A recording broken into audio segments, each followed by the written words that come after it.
Right, so that's a table for 4, right? Again, the name is Jansen. Dan Jansen, okay?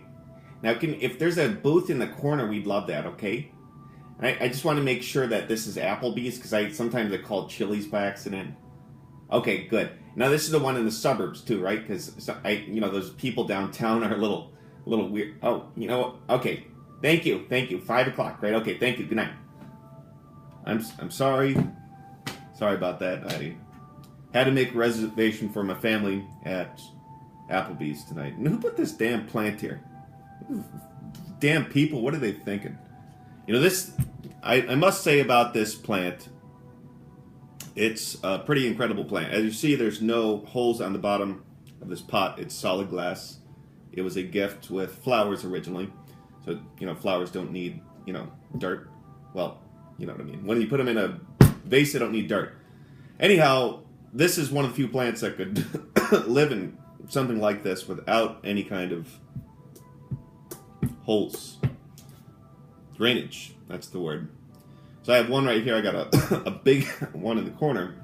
A friend gave me one of these too. You can see the leaves are a little bit different. Some are solid green, and some have like little yellow edges.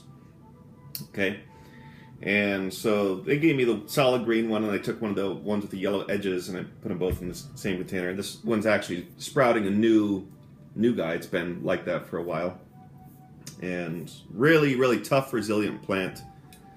It's hard to underwater this thing. You could probably overwater it. I might have overwatered the other one today. So it's Sunday right now, and I decided I'm going to do as many of these videos as is necessary. I like to share stuff. I like this little spider. Well, it used to be a spider massager. It lost one of its tongs. It's copper. It feels nice to do this. It's got 7 tongs now. Need a lot of tension relieved from my head because I have headaches pretty much chronically. So I really should be getting massages every single day. So I have that, and I have a couple books here I checked out from the library the other day.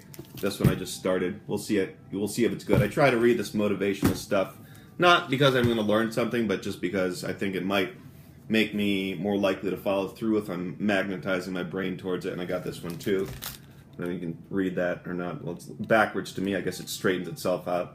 This one, this one I had to put on hold like 3 times, so they must have thought it was odd that this book, this vagina book, kept going back and forth from the library, and finally got it. The woman, gave me the pile that I had. It was only 3 things. She made sure to put that one on the bottom, as kind of don't have to talk about it. Don't have to mention it, notice it. So last night I stayed up really, really late working on a track, which I'm going to put on the website pretty soon. And this is a glutiny beer here, made by New Belgium Brewery. It's called glutiny because it doesn't have gluten. And I just felt like I really deserved a beer. And this is actually really good beer. A lot of these gluten-free things aren't so good, but this is actually really, really quite tasty, I must say. Really nice, balanced amber beer. Very enjoyable. So it's Sunday afternoon, and I was up really late last night working on a song for the website, and I really, really, really into this song that I'm working on, but I still have too much of a cough, so I couldn't complete the vocals. So I'll complete that pretty soon. But I'm doing this on a Sunday because instead of waiting till Wednesday, because there's just been too much communication that I've been experiencing to let it go to waste. And so it would be ideal if when I'm in that state of communication that I just turn on the camera and start recording rather than record right now when I wasn't really communicating beforehand. Anyway, sometimes you can get yourself into it by communicating several minutes. Usually after 3 minutes go by, usually I start to get a little bit better at this. So sometimes we could probably just cut the first 3 minutes off of every single video I do, and that probably would be better, or cut the whole 10 minutes. So that's one thing. You just start communicating and the communication gets better. But also there's nothing more powerful for communication than other people actually being interested in what I have to say. Now this started as a Line blog, and I've talked about salvation quite a bit. And let me go to that word right now, because I remember in the last video I was going to return to that word, and I never did. Now, salvation has a connotation like most words. Let me explain connotation real quick. I was talking to this guy on the phone the other day, and I said that God wants things to be as easy as possible for us. And he said, well, I'd like to work hard. I don't like easy. Okay, well, you're not understanding what I'm saying. I didn't say lazy. I didn't say sitting around all the time. That's not what I said. You can be moving around a lot, and it can still be easy. It doesn't have to be a huge strain. He wants us to do things without strain. And so you basically agree with people, but you have to make these qualifications, so that people do understand you, because people have attachments to words. So you need to do your best to understand the person and listen to the person, not the words.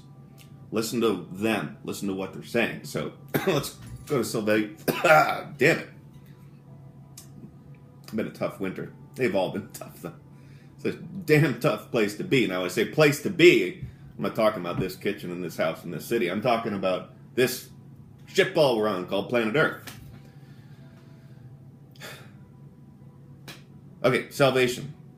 So it has a connotation, it has a very kind of holy Christian connotation of this guy that's way better than us, who got created special in relation to you and me, and we rely on him to save us. Right? There's no salvation but through him, right? Which, well, if you had the teaching, then yes, that's true. Absolutely. No salvation but through his teaching. So the teaching is available to us. But anyway, salvation is not a word that implies holiness necessarily. Not really. Really what it just implies is, well, saving the world. And what does saving the world involve? Let's look at that. Saving the world involves you being the best version of you that you can possibly be. And that's all. And so we look at it, and we look at you and we say, okay, what can you do to be the best version of you that you can be? And so maybe you read books like this, not the vagina book, the other book, the self-help book, and maybe you try to get better, make yourself a better version of yourself on your own. But what I'm here to say right now in March of 2017 is all of your individual efforts have taken you just about as far as you can go. If you've really learned anything, you should realize that there's only so far you can go alone. You can, basically all that you can do by yourself is become more sane, but you can't do anything more than that. So in order to go any further, what you need is what? You need group synergy. You need to get with other people. That's why I have this plan on the website, which makes very clear that relationships are so important, and that there's an ideal number of people to practice this kind of relationship with that leads to the greatest chances of success. Because you want to avoid, like, groups of 2, 3 are too small. They're too dangerous. You want to, if you're with one other person, you want to keep the mood in an agreement. So they say something that you don't agree with, or there's a point of contention, you want to try to keep things peaceful. But if you have a group of 10 people, then you can disagree a little bit more freely. But obviously if you get up to like 20 people, 30, then it's just too damn big. So salvation. What's the tone of salvation? The tone of salvation is very light, it's very informal, it's spontaneous, joyful, happy, all the things that we do not typically associate with salvation. A very grave setting in church, ritualistic. Let's go through religion real quick, and let's talk about some of the satanic rituals that people perform. Anything that has sacrifice involved, anything that has pain, killing, drinking blood, or that's really solemn, those 4 things is almost certainly a satanic ritual. So you want to get rid of it. If you're drinking blood in church, even if it's symbolic, Jesus probably did not ever do that thing, drink my blood, but if he did, it was not meant for us to keep doing that. It's a satanic ritual. That's where it comes from. All drinking blood, all painful rituals, all these kinds of things are satanic. And your mind becomes a slave to Satan by doing this. And I came up with a new word the other day. It's called scumbags, which is an acronym for satanic cult of useless mooches, brainwashing, and governing humanity. I'll stop this video and I'll do another one in a few minutes here.